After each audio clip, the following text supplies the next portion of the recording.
What's up, guys? Welcome back to another episode of Mind Something. If you're new here, my name is Jake, and in today's video, lolminer and Bzminer have added NEXA support.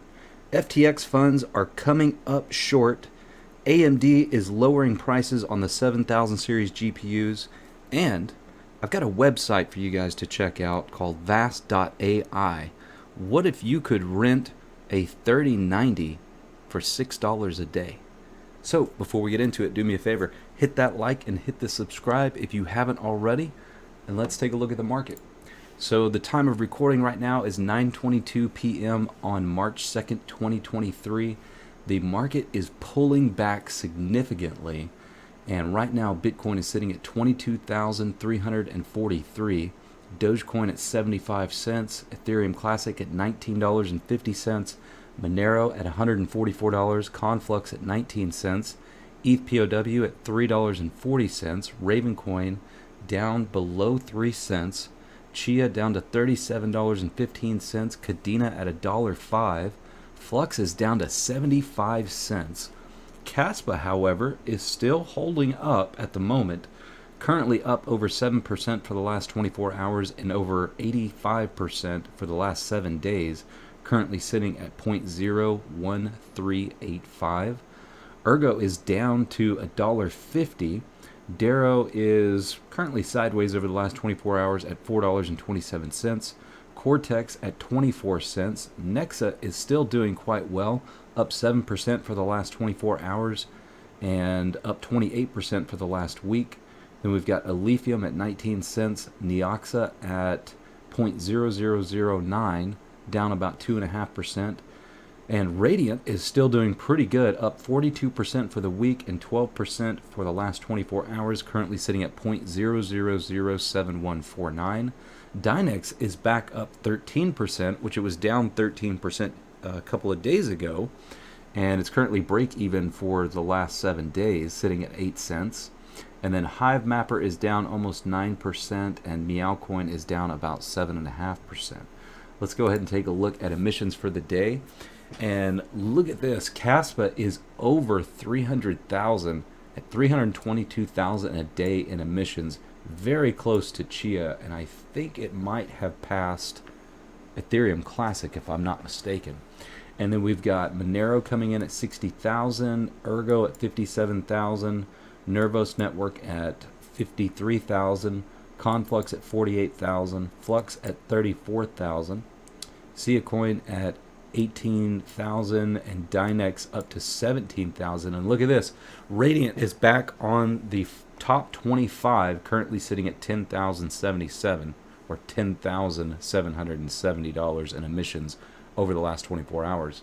Let's go ahead and take a look at the difficulty change. So over the last 7 days, Bitcoin still up 10%, Dogecoin down 36%, Litecoin up about 5%, Chia sideways, Kaspa is up 25%, Bitcoin Cash down 5.35%, then we've got Monero down about 10%, Ergo up about 4%, Conflux is down about 20%, and Flux is down about 11%, and Radeon is still down 7%, which is surprising because it's been at the top of the profitability list. But yeah, it looks like not a lot of people are taking advantage. By the way, if you're into solo mining, Radeon is probably your best option, especially depending on where you're located geographically to some of the pools that are available. But Adam, if you're listening, I know you are doing quite well, staying under 100% over the last week or so mining Radeon solo, and I'm thinking about doing a little bit myself, but unfortunately I'm not very close to any of the stratums, so I don't know. We'll see. All right, moving on. Let's take a look at profitability on a single 3070 at 10 cents per kilowatt hour. Dynex moving up to the top right at this very moment, actually tied for first with Nexa, both of them sitting at 32 cents, followed by Radeon at 21 cents. Then we've got Alephium at 20 cents, Kaspa at 18 cents, Meowcoin 16 cents, Ergo Kaspa at 14 cents, ETH POW and Alephium 8 cents, Ethereum Classic and Lithium 6 cents, Vertcoin at 4 cents, Eternity at 3 cents, Cortex at 2 cents. Proof of Memes up to profitable at 1 cent. That's weird. Usually it's sitting at the bottom of the list. And we've got Conflux at negative 1 cent. And then we've got Firo at negative 4 cents, Ergo negative 5 cents, Ravencoin negative 7, Flux negative 8, Neoxa negative 9, ETHPOW negative 10, Grin at negative 10 as well.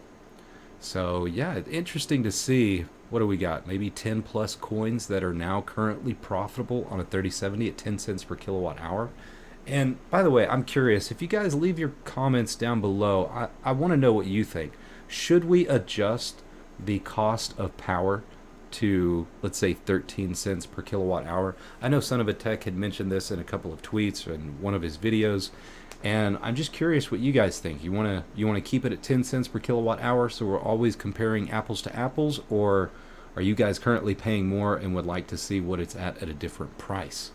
But let's move on. Let's talk about ASIC miner profitability. So the D9 still on top at $20.46, followed by the K7 at $16.59.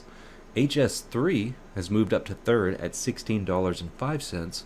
The K7 at $15.15, and the KA3 is down considerably, currently sitting at $14.14 per day. We've got the L7 at $12.30, the D7 at $12.25, and I'll scroll down so that you guys can see the remaining ones.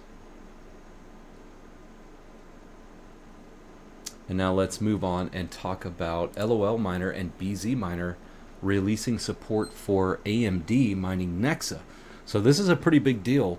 Previously, I think the only miner that was capable of doing this was WildRig, and performance on AMD as far as NEXA is concerned, it's not as good as Kaspa, but depending on your circumstances and exactly which GPU you have, if you're more interested in mining NEXA, then perhaps it makes sense to switch over. But let's talk about some of the things to be aware of.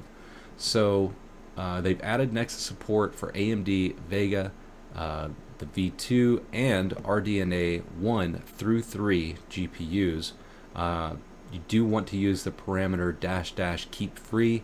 It's used to keep a certain amount of memory free on each GPU on NEXA mining. This might end up in allocating a smaller lookup table so the GPU memory has space left for other workloads. And then that same parameter, also you can separate each GPU, use a comma separated list of values if you want to assign different values for each GPU. And then NEXA mining will now allocate memory for each GPU sequentially and delay later card startup slightly to help systems with small virtual memory. Also, something very important to note, they have seen cases where one or multiple RX 6000 GPUs have been mining significantly lower than the identical cards on the same rig. This happens only on older 21X or 20.4 Linux drivers. We recommend to update to 21.5 or 22.2 to fix the issue if you guys are seeing that. So just a heads up. And again, just a reminder that Bzminer has also added support for that as well. I love seeing the collaboration between these two guys. It helps tremendously when it comes to figuring these things out. Putting two minds together is much better than having one. And also just the collaboration between, devs that are essentially in the same space or a competition, it's a good thing to see, and I'd like to see it amongst other devs as well. It being in Discord, I get to see lots of discussions, and in all honesty, there's usually a lot of finger pointing and a lot of drama, but not between these two, and it's very refreshing to see. We need more of that. But let's move on. So I told you guys I would tell you every day what I'm currently mining, and this is what the farm is currently on. So we've got about 1.3 gigahash on NEXA with the HiveOS farm, and then we've got 4.467 gigahash on Kaspa. I do have a couple of Windows devices, a 3080 Ti and a 3080. I believe both of those are currently on Kaspa. So we're actually sitting at about 5.5 gigahash on Kaspa and showing 1.34 on the pool right now with Nexa. And if you're curious what profitability looks like or what revenue looks like, we're doing currently about $10 a day on Nexa with an estimated 11.5. And then on Kaspa, we're getting 263 coins per day. I'd have to do the math to figure out what that is. But yeah, I like splitting between the two. I think both of the projects are going to do quite well. And it's nice to keep my power a little bit lower mining Kaspa. Nexa uses a little bit more power. But anyways, let's move on. So let's go ahead and read some of the major headlines on Cointelegraph. And then there's one specific article that I want to get into. So first we got, why is Bitcoin price down today? Top 7 cybersecurity jobs in high demand. Voyager is selling crypto assets through Coinbase, suggest on-chain data. Well sells 1,010 NFTs in 48 hours in largest NFT dump ever. And then we've got emojis count as financial advice and have legal consequences. And in regards to this, I tweeted something out, which was, it looks like the US dollar is going to, and I put the rocket emoji followed by the chart, looks really good using the chart emoji, and I think it's going to moon with the moon emoji, and then asked the SEC, what's your move? Indicating, if they're going to say that using emojis is considered financial advice, well then, if I'm promoting the US dollar, how would they respond? But anyways, let's move on. So FTX presentation shows massive shortfall in firm's assets. Bankrupt cryptocurrency exchange FTX has revealed a massive shortfall in digital asset and fiat currency holdings, with billions worth of customer funds missing from both the exchange and its United States-based arm FTX US. On March 2nd, the exchange released a presentation showing FTX had $2.2 billion in exchange wallets and fiat accounts, of which 694 million consisted of the most liquid category A assets. That includes cash, stablecoins, Bitcoin, and Ether, priced at the latest spot prices. Only 191 million of the total assets were located in the wallets of the accounts associated with FTX US, in addition to 28 million of customer receivables and 155 million of related party receivables. FTX wallet showed 9.3 billion net borrowing by the exchange's sister trading firm Alameda Research and 107 million net payable to Alameda from FTX US. FTX recorded surpluses across its less liquid category B assets, which included its own FTX token, but the holdings are insignificant compared to the deficits on the other held assets. In total, FTX recorded an $8.6 billion deficit across all wallets and accounts, while FTX US recorded a deficit of $116 million.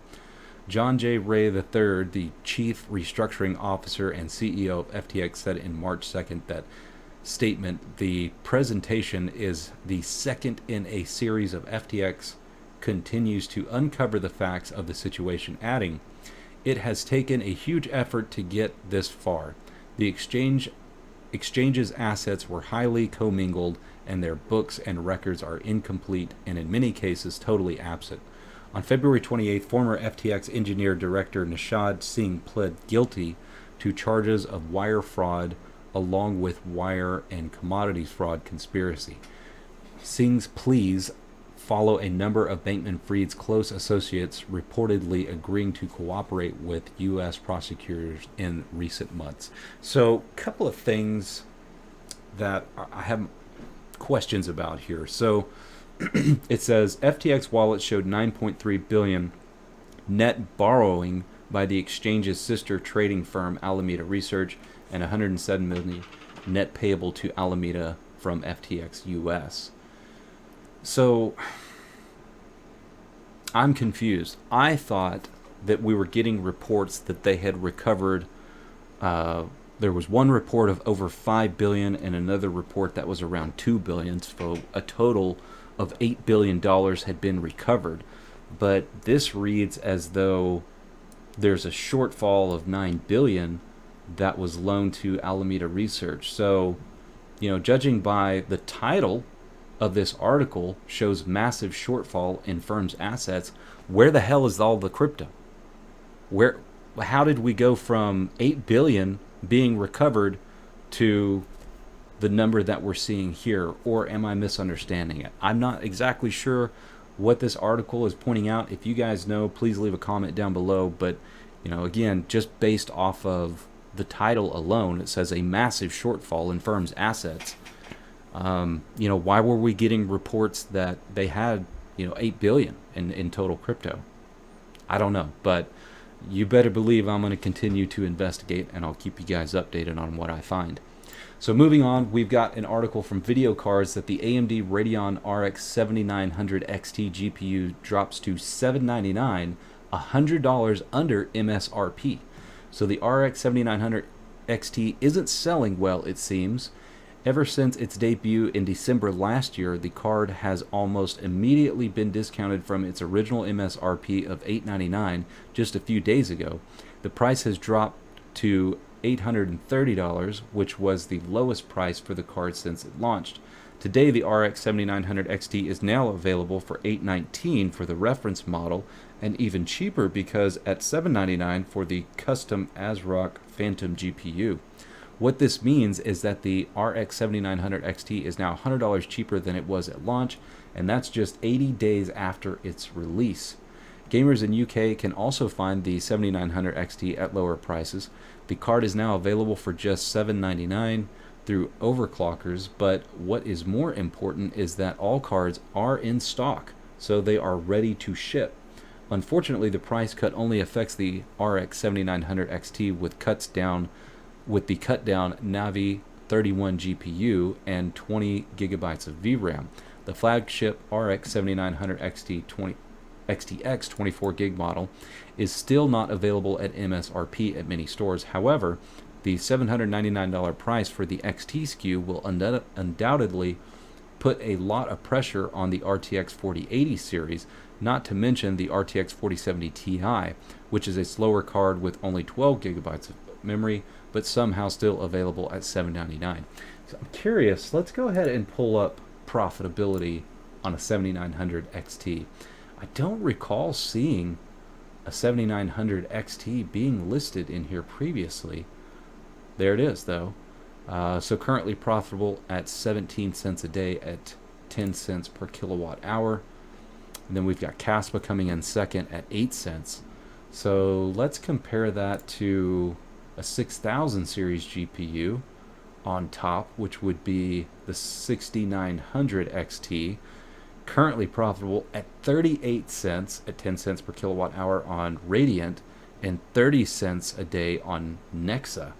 That's significant. So no surprise to me that the 7900 XT is not doing well as far as sales are concerned. Let's see if the 7900 XTX is in here. Okay, so there's the XTX. Is that what we just looked at? Maybe it was. No, that one shows Kaspa being the most profitable at 7 cents. So, yeah, neither one of them turned out very good to be, or neither one turned out to be very good at mining. And it's disappointing, it's funny, if you rewind time, if you go back and watch videos from a year ago when everybody was speculating on how the RTX 4000 series and the RX 7000 series was going to fare in mining, I think everybody was under the impression that the 4000 series was going to have these weird power fluctuations and that they weren't going to be very good in comparison to the RX 7000 series GPUs, but that turned out to be quite the opposite, did it not? Anyways, let's move on and talk about vast.ai. So in my search for finding information in regards to the use cases for proof of useful work, it's led me to find some interesting things that I wanted to share with you guys. So we know that decentralization of hardware and renting that hardware, so to speak, and getting paid in crypto looks like where the industry might be going. But this is something that's already available, and a place like vast.ai has been doing this for quite some time. And I wanted to draw this to your attention because this is a lot more profitable than mining, and let me show you why. So they have a couple of different pricing models. You have your on-demand, and then you have your interruptible pricing. Interruptible in this case meaning that I believe you can start and stop at any point. You don't have to rent it for a specific amount of time. So one thing that caught my eye right off the bat was the prices that they were charging per hour. And if you look at something like, let's say for instance, this rig has two RTX 3090s and a Xeon E5, and then this one has two RTX 3090s, looks like the same processor. But these are going for 60 cents an hour. And we'll pull up a calculator here, clear this out. So 64 cents an hour times 24 hours a day is $15.36 a day for two RTX 3090s. So if you divide that by 2, because there's two 3090s, that's $7.68 in revenue, as compared to the most profitable thing on a 3090 to mine right now is Dynex at 83 cents a day in profit, or $1.28 a day in revenue. So that's significantly higher. And we know Flux is moving that direction. Dynex, is moving that direction. We've got, I think, Aleo is probably going to be something similar to this. And so I want to be prepared. I think we're running out of time, and I don't have the funds that I would really need to get started on this. So for that reason, I have created a new channel in our Discord, and I'll just read this to you. I would like to start building rigs for proof of useful work, rendering, and AI. I plan to document all my findings on the channel. This channel will be used for funding for new developments and ways to generate income with our equipment. I'm looking for a motherboard that supports the latest high-end CPUs and has 7+ full X16 PCIe slots with a new CPU. I currently have my eye on a used Asus X99E and an Intel i9-13900K, but I will continue to look for other options. This current cost would be about $750. After the funding for the hardware project completes, I will draw a lucky winner to receive my farm's hash rate for 24 hours. If you would like to donate to the channel for testing purposes, all donations will be put towards the purchase of equipment. And I've got a few options for you. We've got the Kaspa wallet, BTC, ETH, Flux, USDT, USDC. If you guys want other wallets included on this, just let me know down in the comments and I'll add those as well. But let's take a look. So this particular motherboard would typically go for, I think, somewhere between $500 and $700 new. And I have found 5 of them for $250 a piece. Might be able to get a little bit better deal if I order more than one. Comes with a warranty. We can purchase i9-13900Ks for a little under $500 at the moment. Perhaps it would be better to go with a 7950X, or we've got Threadrippers. We've got other options, but I want to try and keep the cost minimal and put a rig on vast.ai and document that whole process for you guys and prepare for proof of useful work that's coming down the pipeline very soon. But before I get out of here, I just wanted to point out, in the past, anytime that I've brought up any kind of donations, I've asked that those go towards the Satoshi Action Fund.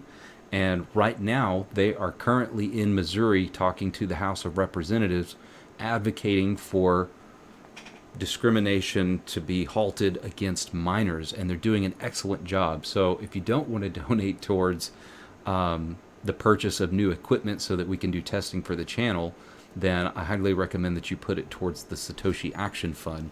And then last thing I wanted to mention before I get out of here, guys, Terra hosting.